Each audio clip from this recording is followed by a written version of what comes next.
Good morning, students. Now, today we will discuss and study the fertilization and embryonic development in human beings. First of all, we will talk about the fertilization in human beings. During fertilization, when the sperm comes closer to the ovum surrounded by the corona radiata, then zona pellucida, then plasma membrane. So, first of all, acrosomal reaction occurs with the corona radiata, when the acrosome of a sperm comes closer to the zona pellucida, it releases the enzymes. That enzymes dissolve the corona radiata. Then the sperm reaches to the zona pellucida.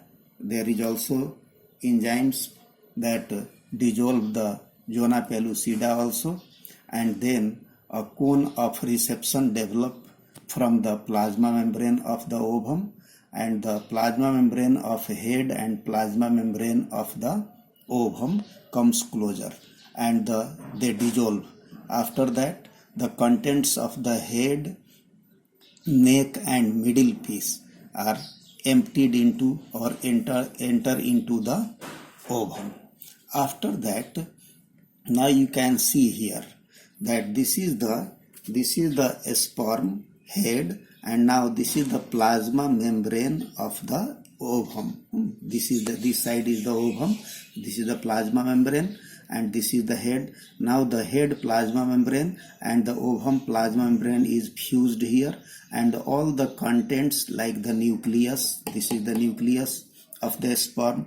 Now there is the centriole, and the middle piece also there is the mitochondria. So the contents of head, neck and middle piece comes in the ovum, inside the ovum.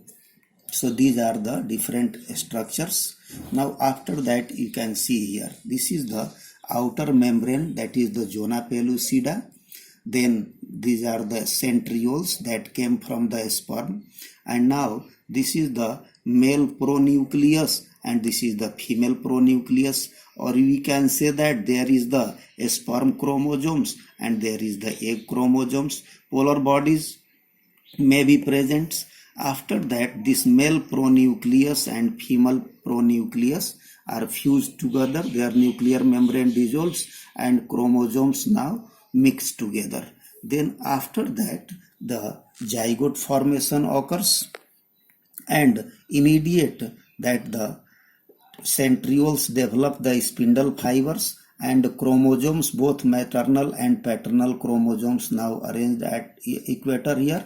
Now the cleavage division starts. Cleavage division means one cell divide to form two cells. There is the two cell, then two cell divide to form 4 cell, then 8 cell, then 16 cell, then 32 cell. So when these cells are called the blastomeres, when this embryo reaches up to the 16 cell, sometimes 32 also, this is a solid ball-like structure that is called the morula stage. So this is the morula stage. So generally in morula stage, there is the 8 to 16 cells are found, but sometimes 32 cells may also occur. After that, the cells of outer cells, now this is the outer cells, and now these are the inner cells are differentiated. Zona pellucida is still present. Now this morula gradually move towards the uterus and enter into the uterus. After that, the outer cells of this morula,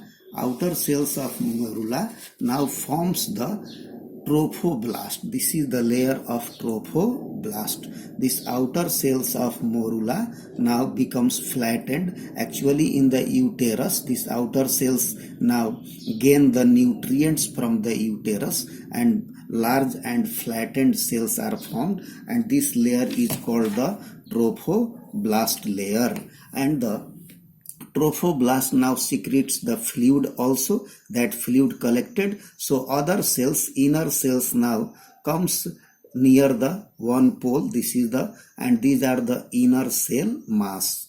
This inner cell mass finally forms a knob-like structure that is called the embryonal knob, and then it forms the disc-like structure that is called the embryonal disc. And this structure is now called the blastocyst. Having outside is the zona pellucida, and this is the inner cell mass that finally forms the embryonal disc, and this is the trophoblast layer, and this is blastocele. So this is the fluid filled cavity. So this is the blastocyst stage. In the frog or in the other animals, now this stage is called the blastula.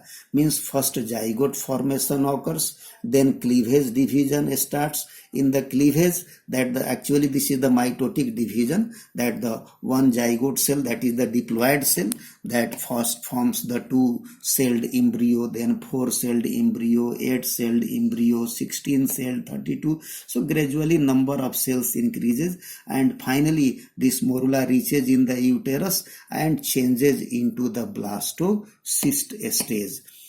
So because there is the nature of the cells are different, this is the trophoblast cells have the different nature, and the nature of this inner cell mass is also different, and that's why it is called the blastocyst, not blastula. While in the frog and other animals, this is called the blastula stage. Means after morula, blastula stage occurs. So this is the blastocyst or blastula, and now this blastocyst is still there is the zona pellucida, and now it will be implanted into the wall of uterus. So during implantation, what occurs? First of all, we should know now this first of all, this blastocyst comes out from the zona pellucida. Actually, when the blastocyst increases in size, it ruptures the zona pellucida and comes out from the zona pellucida. And then this embryo, this blastocyst now comes in the contact of the endometrium. Now, when the trophoblast comes in the contact of endometrium, it stimulates the cells of endometrium. So cells of endometrium proliferate or divides rapidly and covers the blastocyst. So this blastocyst now embedded into the wall of uterus. So this is called the implantation, and after implantation, now the pregnancy starts. We can test here pregnancy because just after implantation, the trophoblast forms the chorionic villi, and the cells of chorion, chorionic villi, chorion, now produce the human chorionic hormone, HCG, human chorionic hormone. That hormone helps to maintain the corpus luteum for the continuous production of progesterone during the pregnancy. So we can test the pregnancy also due to the presence of this human chorionic hormone in the urine. Now we will study in the next video. Thank you.